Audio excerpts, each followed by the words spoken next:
Bom, pessoal, o conteúdo dessa semana inicia-se com a equação do circuito, uma equação importante dentro do conteúdo dos circuitos elétricos. Vamos aqui ver a presença mais uma vez dos receptores, dos geradores, dos resistores e também da corrente elétrica, por que não? Para a gente entender bem a respeito dessa tal equação do circuito, nós vamos ter que estar atentos a um novo conceito que é a chamada resistência interna. Vamos ver aqui do que se trata, respondendo a uma questão. Por que pilhas e baterias deixam de funcionar? Alguns motivos levam a isso. O primeiro deles é o seguinte: as pilhas e as baterias são geradores de corrente elétrica, os quais possuem resistência interna. Isto é, a corrente elétrica sofre certa oposição a passar por eles. Então, a resistência é aquela parte do circuito que vai opor a passagem da corrente elétrica. Ela vai dificultar a passagem da corrente elétrica. Então, se um elemento possui resistência interna, ele vai causar certa dificuldade na passagem dessa corrente. A questão é que, quando uma pilha é nova, ela possui resistência interna pequena. Então, ela não vai dificultar a passagem, já que os valores pequenos de resistência são praticamente desprezíveis. Porém, à medida que vão sendo usadas, essa resistência vai aumentando. Então, por que um celular, por que uma pilha vai ficando com a bateria cada vez menos eficiente? Porque essa pilha e essa bateria vai aumentando sua resistência interna. Assim, o calor gerado por efeito Joule, devido a essa resistência aumentada, faz com que a geração de corrente elétrica seja prejudicada ao ponto de inutilizar esses aparelhos. Certo? Então, a resistência interna, que faz parte das pilhas e baterias, ela vai sendo aumentada com o passar do tempo devido ao uso. E devido a esse aumento, o efeito Joule vai fazer com que a passagem da corrente elétrica seja dificultada ao ponto mesmo daquele elemento, tanto a pilha quanto a bateria, não ter mais nenhuma função dentro do circuito. Porém, não são só as pilhas nem baterias que possuem resistência interna. Nós temos, por exemplo, aqui um motor. Nós sabemos que todo fio possui alguma resistência elétrica. E motores, que são tipos de receptores, possuem fios em sua constituição, como é o caso que a gente pode ver nessa figura aqui, ó.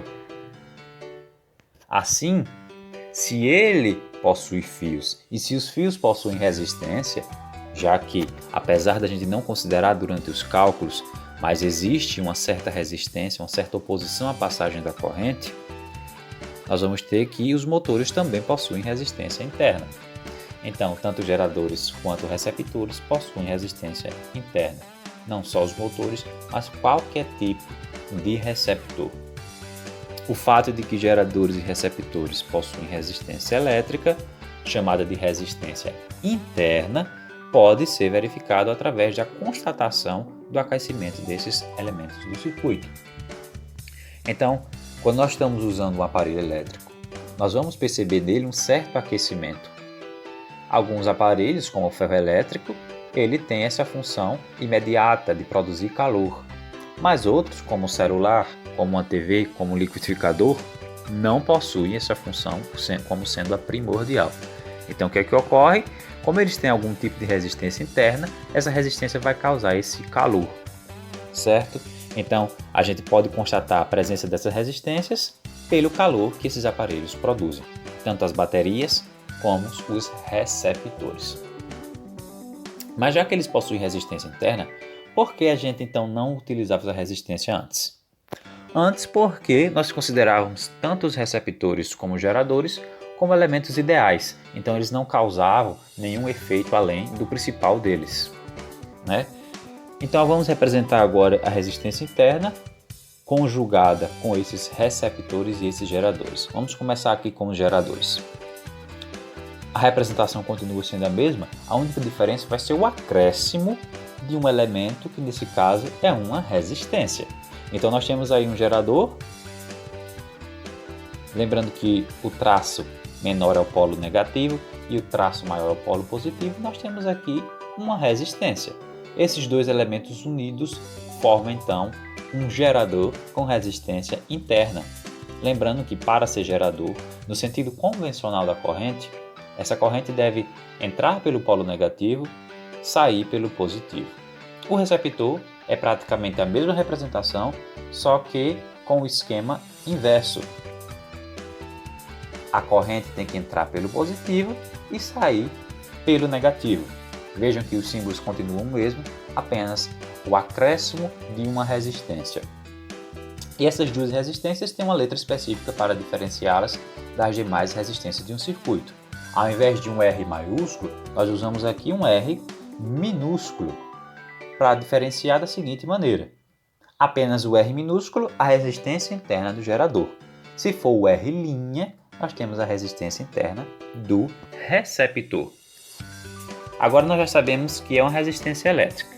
Já sabemos como representar essa resistência elétrica interna. Vamos agora ver a tal equação do circuito. Para entendermos essa equação, vamos aqui precisar de um circuito elétrico. Então nós temos aqui um circuito elétrico formado por resistências e por dois elementos que podem ser geradores ou receptores. Daqui a pouco a gente vai diferenciar quem é quem. Então, o que é essa tal de equação do circuito? Como o nome diz, é uma equação que serve para estudar matematicamente ao mesmo tempo geradores, receptores, resistores e a própria corrente elétrica. De forma geral, na verdade, ela tem a principal intenção de descobrir qual é a corrente elétrica principal desse circuito, qual é a corrente geral do circuito, através dessa expressão que nós estamos vendo aí. Veja que nós temos aqui, I é igual ao somatório de epsilon menos o somatório de epsilon' sobre REQ. Significa o quê? I, sabemos que é a corrente elétrica total do circuito. Somatório de epsilon é justamente a soma das forças eletromotrizes, dessa energia vinda dos geradores. Somatório de epsilon' é o somatório das forças contra-eletromotrizes dos receptores. E REQ é a resistência equivalente do circuito, como a gente viu em temas anteriores.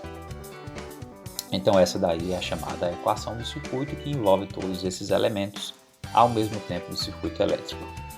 Vamos a um exemplo para a gente ver como nós vamos trabalhar com ela. A pergunta é, qual a corrente que percorre o circuito acima? Então, a gente tem um circuito cheio de informações. Não aparece para a gente a DDP, a gente pensa que então vamos usar a equação do circuito. Nós temos aí força eletromotriz, força contra-eletromotriz e resistência equivalente. Vejamos aqui